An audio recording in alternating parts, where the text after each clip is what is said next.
particularly my wife, whose freedom and independence I encroached upon while she was in office. Great. So there have been a lot of issues in Nigeria recently where judiciaries come under the floodlight. And we know for a certainty that biggest complices of the corrupt politicians that we deal with every day are the judiciary. I'll explain.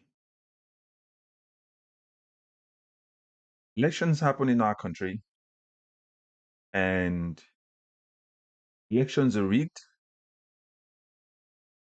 The riggers tell you go to court, and then you go to court, and in the face of the very obvious that even the blind can see, the judiciary says the rigger won the election. Sometimes they say there's not enough vote to overturn the election.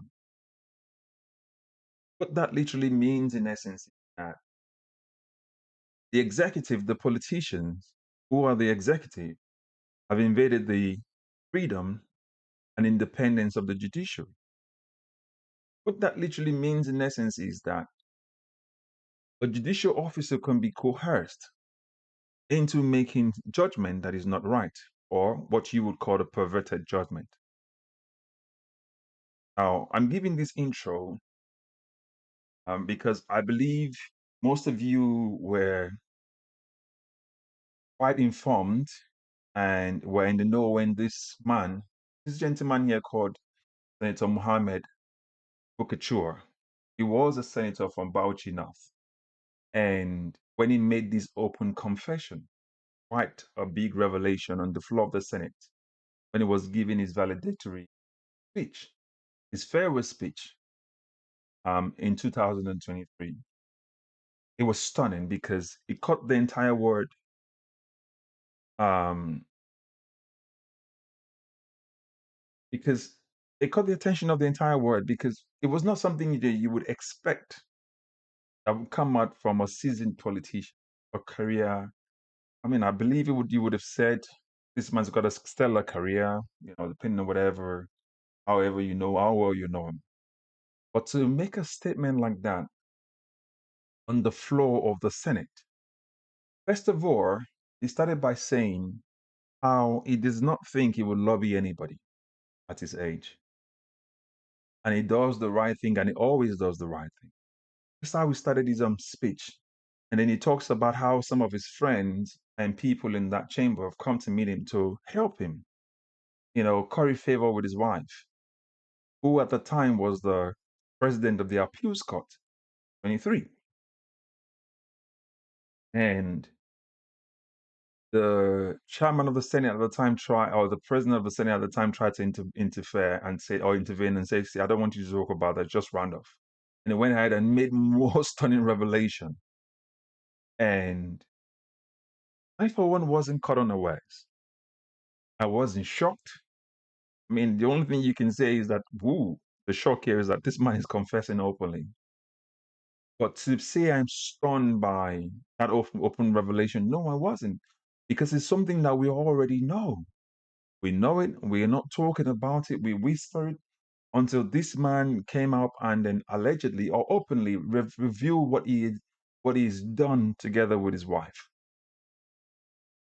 So as you can see, it talks about how he openly encroached into his wife's judicial independence and freedom. By the way, that is Senator Bulkachuwa's wife, Justice Zainab Bulkachuwa. So he's talking about his wife. He's openly thanking his wife as he gives his valedictory speech, which is a very nice thing. I want to thank my wife. She's been there for me. But you come around and you say that you've encroached into your wife's, who's actually a judge, your wife's judicial freedom, and you encroached into her space. So my question is, how deep did the police or ICPC investigate this? Because I know for certainty that I think it was said that ICPC investigated or he tried to file a suit. Senator Bulkachuwa tried to file a lawsuit to stop them from probing him or investigating them. I think the bigger question is not just about Senator Bulkachuwa's or the investigation. It's about the National Judicial Council coming to tell us how much of the review they did of Justice Bulkachuwa's cases. Because this is far-reaching. And we'll come to other areas as well shortly. But I want you to listen to some other parts of this tape as well, okay? And she has been very tolerant and accepted my encroachment. You heard what former Senator Bulkachuwa said. He said his wife, lady in the picture there, Justice Bulkachuwa he said he was tolerant and she accepted the encroachment.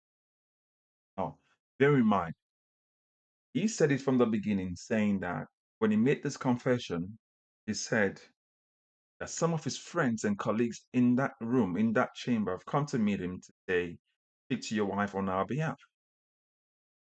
And he said during the confession on the Senate floor that he would not lobby anybody at his age, and he always speaks the truth. So if we take him at his words, we're trying to also believe the fact that what he said when he said that his wife also accepted the encroachment. It means that whatever, however, whatever the situation is, maybe it's a case that relates to what a couple of his friends that maybe his wife is actually, one of the judges involved in. And he goes to the wife and says, "Now this is me making an example. We're just trying to give in an instance here because we're talking about something that is in the open. All right. First of all, let's put it. It could be something benign. It could just be okay. Ask for legal advice from your wife. This is a situation, and she says, "Oh, do it this way." It could also mean as well that's on the surface, but on the deeper side, it could also mean that a friend's got a case in court, and he's asking, "Please, let her favor my case." So it's now up to the National Judicial Council to say, "Your husband made an open confession. What have you got to say about it?" It is now for the Judicial Council and the Nigerian Bar Associations to say, do we not need to review some of these cases that this particular judge has been involved in, considering the fact that her husband made such a very, very public confession with a mighty allegation as well with it. So my point here, my question here is, what do you think? This is what I think. I think we all know that our judicial system I think we all know that our judicial system is not balanced. I think we all know that justice is for the rich, judgment is for the poor. Justice is for the high and the mighty. I take it back as well again. Justice is for the high and the mighty because you can be rich and still be poor in place of justice anyway. So that's why I take that back. But justice is for the high and the mighty, and judgment is for the little man. We are the ones who voted some of these people, and now they decided to become the high and the mighty. The instruction that we gave to them, go and serve us, represent us, their constituents, at the national level, at the state level, and at the local government level. So one of the reasons why I'm talking about this case is because the judiciary has played a very important role in helping to fight corrupt politicians in election. And as we race towards 2027, judiciary will play a very, very significant. But we will come back to that in a minute. Just listen on. And extended her help to my colleagues. So he says it again. accepted it, and she extended the help. So what sort of help are we talking about? Does this confession merit a review of Justice Bulkachuwa's cases? Because in a sane society, when the husband of a judge, even a lawyer, the husband of a judge or the partner of a judge makes a statement like this, cases that she's tried, however good that might be, however fair a judgment might have been, people normally would want to sue for retrial because they will believe that at the time the judgment wasn't right. So I'm saying, in essence, if person A was another case with person B and the judge was the one that was involved, because of this confession that her husband made, it is fair to now say to person A who lost the case to person B that I think we should go and file for retrial. Do you mean this person is in prison, for example, in a sane society? But we know that in Nigeria, even if you go for retrial and say there's corrupt practices in this case, that case will never see the light of day. That docket would never rise to anywhere. So my point, I'm just using the word docket, I'm not sure what the lawyers call them anyway. My point basically is this. This man says, wife or judge welcomed and extended a help.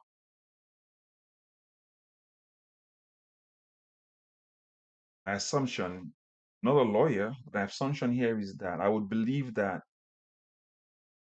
Justice Bulkachuwa's cases never, never, never be tossed at all with a husband or anybody. The judges say to somebody whose case they're overseeing, says you cannot discuss it outside. It's also quite assuming for us to say that the judge would never also discuss.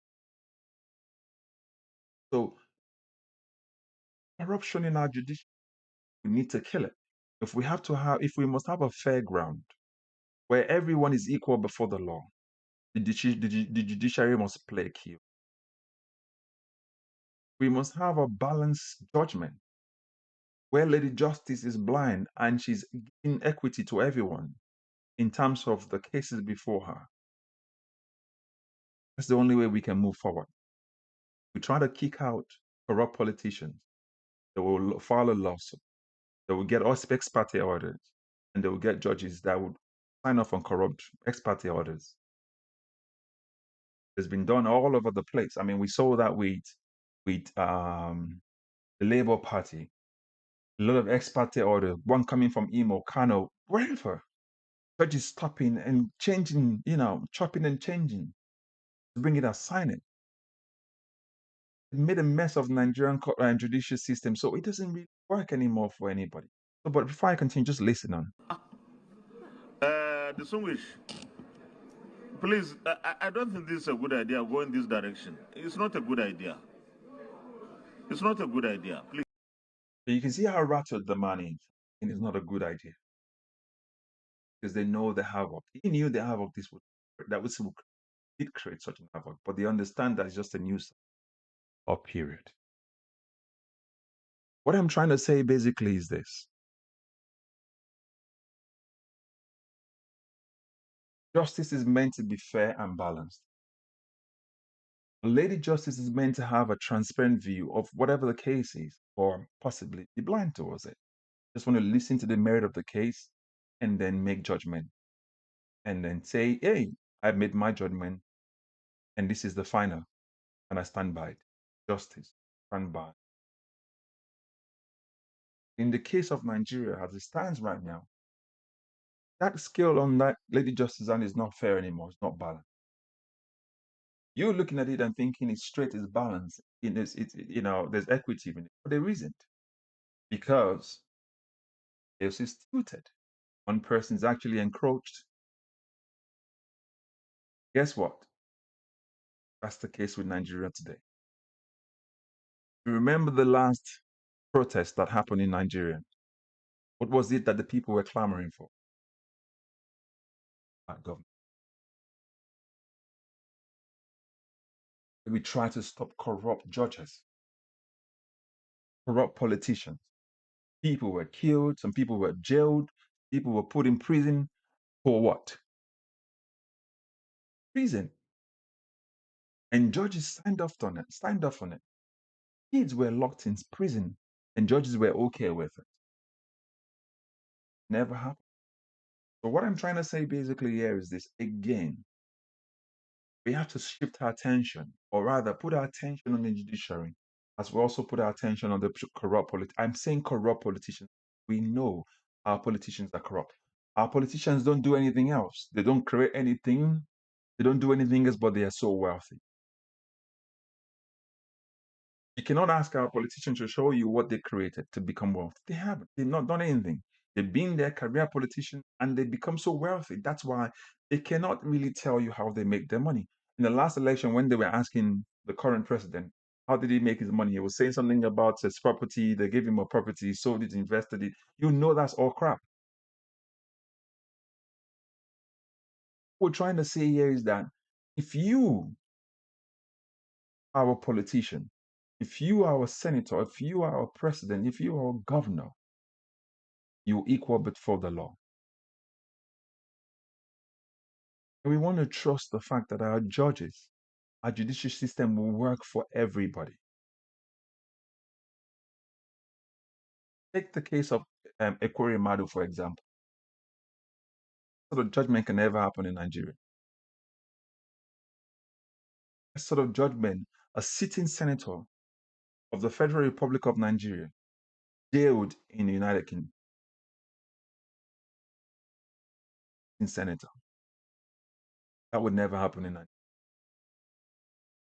Listen, encroachment in our own situation in Nigeria is like this. Somebody comes, encroaches, and uses, is usually bribe. Now, I'm not saying that what this man alleges that he's talking about bribe. I'm just using this as a case study, as an example, as encroachment, an inducement, so to speak. Somebody comes, offers you something, and you get something back in return. But what we need to also remember, when that happens, the system starts to fail slowly. Remember what Dele Faratimi said, in this book. This is why I'm talking about the corrupt Nigerian. This man wrote a book and called it Nigeria and its Criminal Justice. For the content of this book, this man has gone to jail. The content of his book, Dele Faratimi has gone to jail.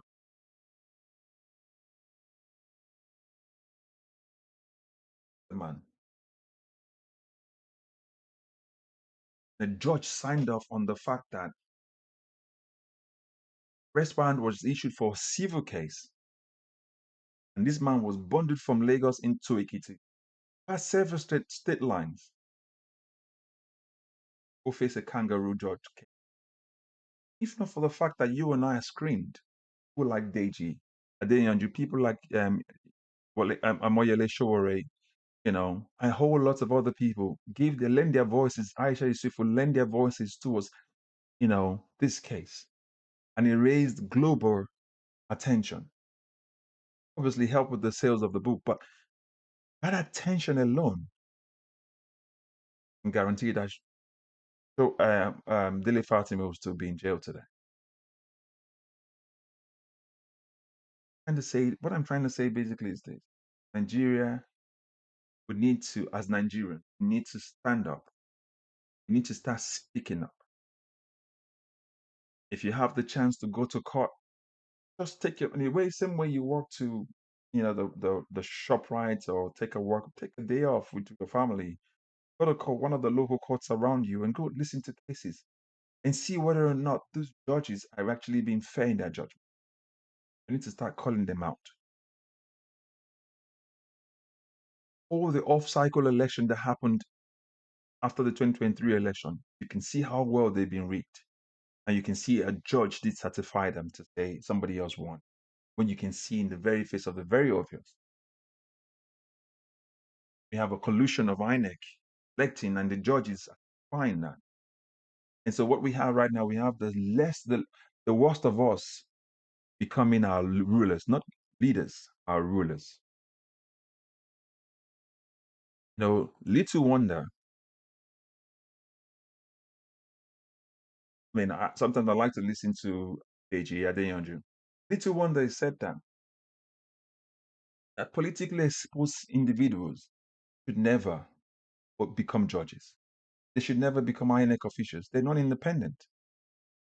When you're politically exposed, why would you be a judge? Because you didn't have access to. If you know your spouse is a judge, you need to let your friends understand that.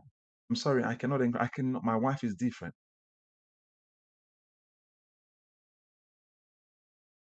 So that by the time those judges are giving judgment, this judgment will be fair and balanced. The scale will be equal for each person until after you've heard all sides of the case. So I'm putting this out there to all Nigerians. Listen, we have this global attraction at the moment. Everything Nigeria works. Everything Nigeria has a global attention where everyone wants to know more about Nigeria. The worst thing that can happen to us right now is to let this opportunity pass us by. So we're not going to relent. We're going to join our voices to others who have been clamoring and calling for equity, fairness in our society. So if you're coming in contact with these my content for the first time, this is the strategies. I'm talking about social cultural issues, economic issues. I'm talking about political issues, issues that matters to our everyday lives. You understand? Everyday life. That's what we want to talk about. I know that there's a plethora of contents about issues daily happening. We'll give you insight. So I want you to like, share, and make your comments about this case. Again, I'm saying to everybody, we need to put our eyes on the judiciary. We cannot leave it to the likes of Dele Faratimi, Omoyele Showore, or Deji Adeyanju, or even Aisha Yusufu, or the likes of Martins, otherwise known as VDM. We cannot leave it to them. We need to join forces with all those guys, all those people. We need to call people out. We need to do the same thing. Take your cameras, record your street, show the roads. We need to make sure that our judicial system is accountable to the Nigerian people. We put them there, of course, anyway. We need to make sure that the politicians are accountable to us, not to themselves. Because for so long, they've been gods to themselves. And that cannot happen anymore. So I'm taking this case of the Nigeria and its criminal justice system using former Senator Bulkachuwa's confession as a case study. Just a case study for us to analyze and see how corrupt. Because I wanted to use something that you all can relate with. All right. And this is one person that we all can relate with. As an open confession on the floor of the Senate, of the National Senate, Nigerian Senate. You understand? So I want to make sure that my children have a place to call home tomorrow. A Nigerian true and true. And I am proud to be one because we're very brilliant people, smart minds, courageous people. But again, for so long, the worst of us have been at the ends of affair, and we cannot let that continue anymore. So we need to get our country back. So I'm encouraging everyone and single one of you for now. Please be part of this struggle. 2027 is round the corner. These guys already started making plans. They started making plans now to rig elections. Your votes don't count to them. And that's what they assume. So we need to start making our plans right now, making sure we put our flood line on the judiciary, on the politicians. So they don't assume that it's going to be business as usual. We need to all come out en masse, because they're suffering in the land. And this is what you get when you have the worst set of people becoming leaders. They have no visions. Just carry every day as they come. Whatever you get is whatever you see is what you get. And we need to put a stop to that. So I want to thank you until next time. Keep in touch. Again, like, comment, share, and speak to you later. Bye.